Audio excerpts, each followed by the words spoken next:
Hello everyone, thanks for tuning in the 6th Summer 2020 update from GavsWeatherVids. So here we go again, it's Sunday morning, it's time to bring you another summer update. We're looking at more March data for this one.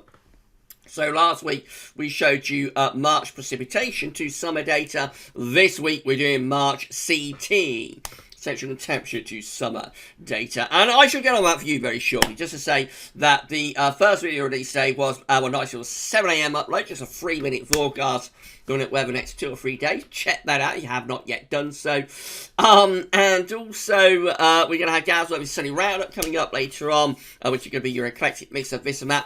And then at 6 o'clock we'll be live streaming. We have a live stream, and we're going to be focusing, it's sunny live stream, so of course we'll be focusing on the long range with that one. I think it'll be quite interesting. Well, I think we'll be focusing on the Beijing Climate Centre for this one. Certainly for summer, maybe we'll extend out a little bit further than that. What do you think, everybody?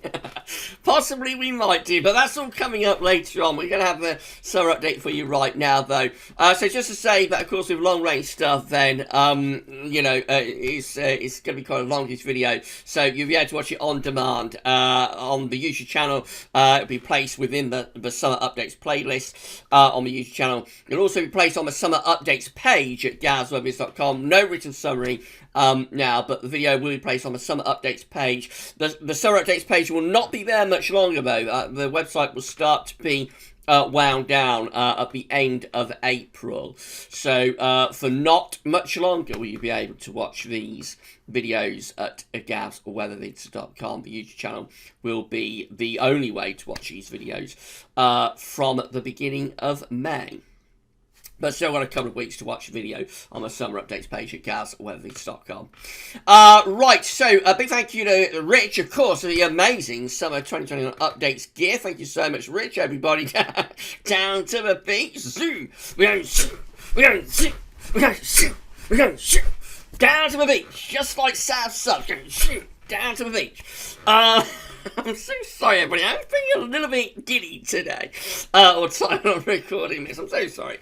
And also big thank you to Shryan as well, my good friend Shryan Brewing. Thank you so much to Rich, to Shryan, to Terry as well, to everybody, really, everybody who helps out. Thank you so much to all of you. Shryan got all of the years together for me, and Terry did as well. So thank you so much to Shryan, to Terry, to Rich, to everybody. It's a joint effort. Thank you so much. Right, let's get on with it then. So we're doing March CT data today. So here we go then. March CT came out at 7.2. It's quite a mild month, actually. Anomaly of 1.5 degrees above average. There we go. So 7.2, 1.5 degrees above average.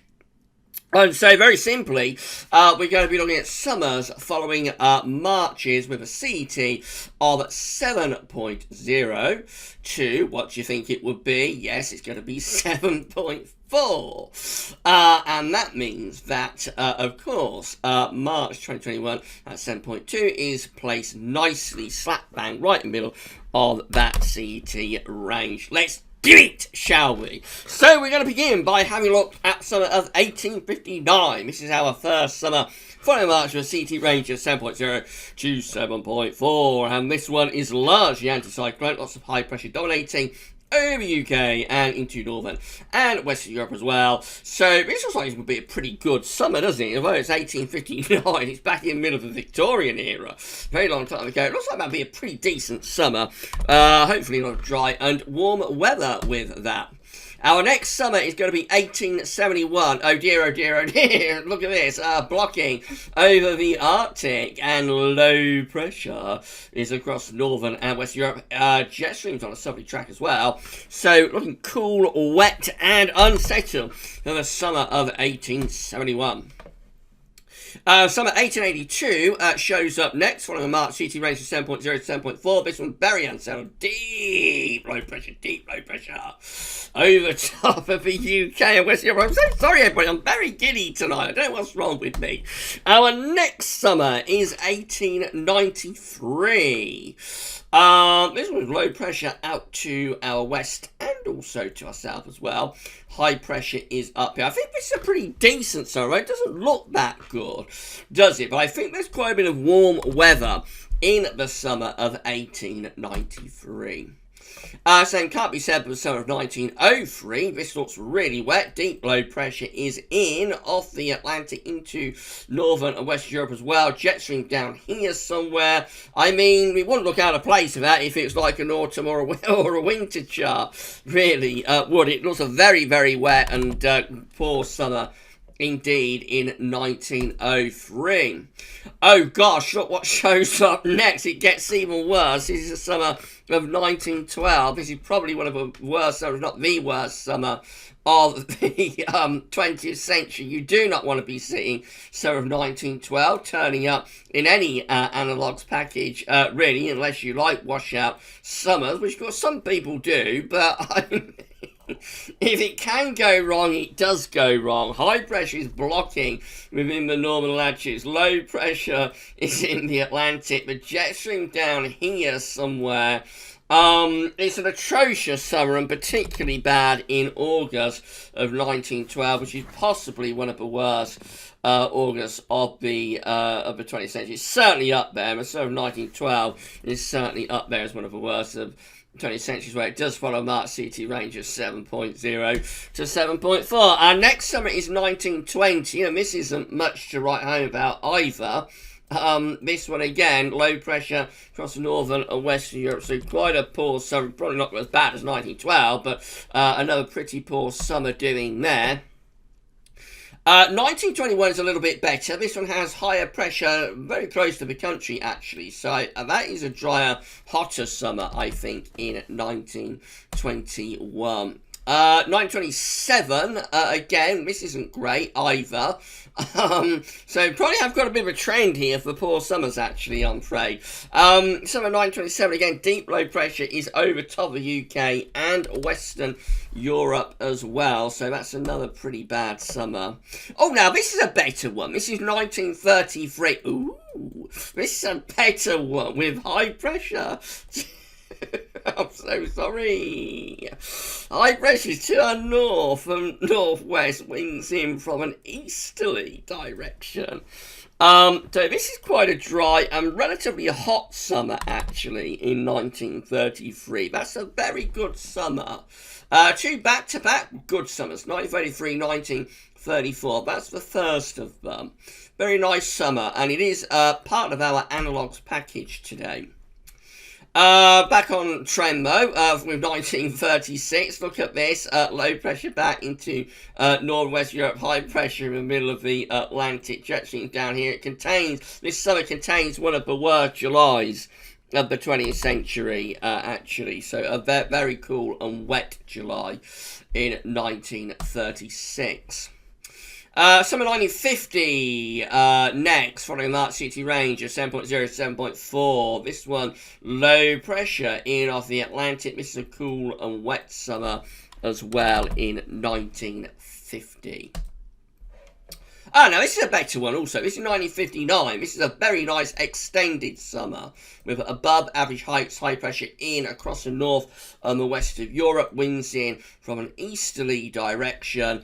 So yeah, that's a nice summer, extended. It starts in the spring, you know, the summer pattern gets going like March, April 1959. It's still going on through September and into October. Very extended summer. That's a bit of a classic.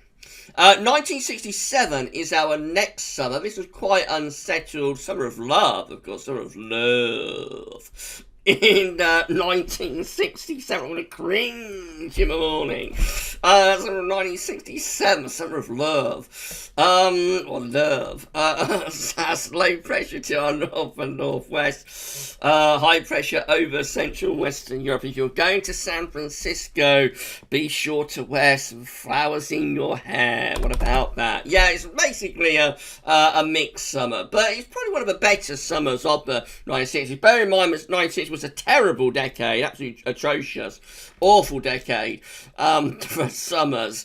So 1967 is probably one of the better ones, actually, although it wasn't anything to write home about, I don't think.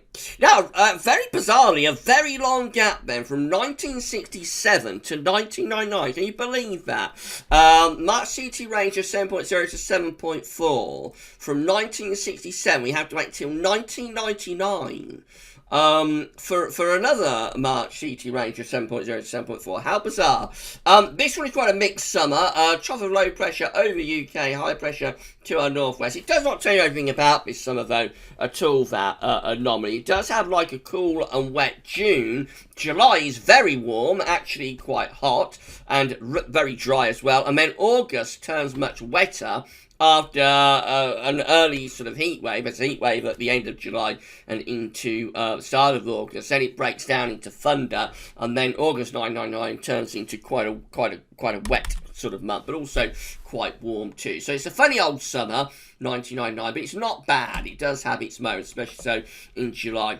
Next time we have a March CT range of 10.0 to 10.4 is 2005. This is a bit of a nondescript sort of summer, but it has regular hot spells, above average height sort of over to the west of the country, but regular heat waves on and off through the summer, in between sort of mixed type weather, cooler, wetter conditions at times. It's my sort of summer, actually, 2005. So there's a lot going on. There's a lot of changes going on, and it does have regular hot weather and thunderstorms, but also with cooler, more unsettled conditions too.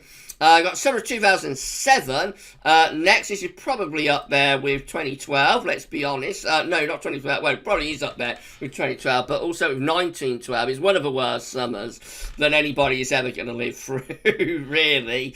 Especially so in June and July. August does get a little bit better. But overall, this is a very, very wet summer. It's exceptionally wet, with really severe flooding, especially so in July 2007. And then finally, the last time we had a March CT range of 7.0, 7.4 was in 2009. The summer of 2009, of course, it's the barbecue summer, as dubbed by the UK Met. They predicted a barbecue summer. What we actually ended up with was quite a mixed sort of summer. Again, it does have some better periods, so particularly sort of June 2009 isn't too bad, and there is a bit of a heat wave like end of June into July, beginning of July 2009, but then the rest of July is cool and wet, and then it gets a little bit better in August of 09. Overall, a mixed summer and probably close to average. Notice a lot of blocking, northern blocking in this summer. It follows a teaser winter, and it is setting up a teaser winter for 08-09. It is setting up, of course, a big cold winter for 09-10.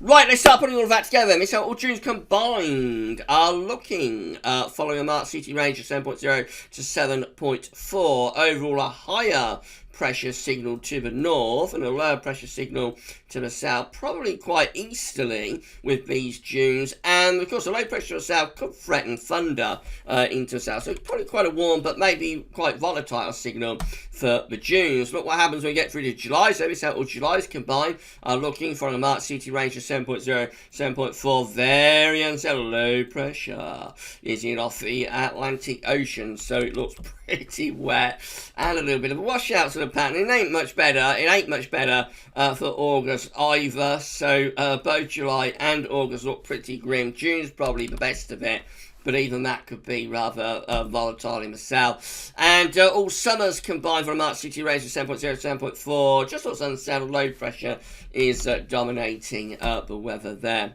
If we have a look at just the years after 1950, so this is how all Junes combined are looking for a March CT range of 7.0 to 7.4 post 1950. More of an anticyclonic signal, actually, so definitely like a drier signal for these dunes, with plenty of high pressure across northern and western Europe as well. But still, the deterioration is there for the all Julys combined. So all Julys combined for a March CT range of 7.0 to 7.4 post 1950 turns unsettled low pressure in off the Atlantic. Notice blocking around Greenland. That's never a good sign, because when you get blocking over Greenland, we get high pressure over Greenland, you'll tend to stick up a trough underneath it, especially in the summer when there is more energy available to generate instability. And then all August combined, still looking rather unsettled, but trough's not as deep in August, so there is a bit of Scandinavian high trying to get going as well. So possibly those August could pick things up a little bit, but even then, still relatively unsettled. And finally, this is how all summers combined look, following a March season range of 7.0 to 7.4 post 1950. Tends to be unsettled with low pressure in the Atlantic, combined with Northern Block Signal. June's the best of it, and then it all goes a little bit down the pan. Really, doesn't it? Let's be honest, it does go a little bit down the pan, doesn't it?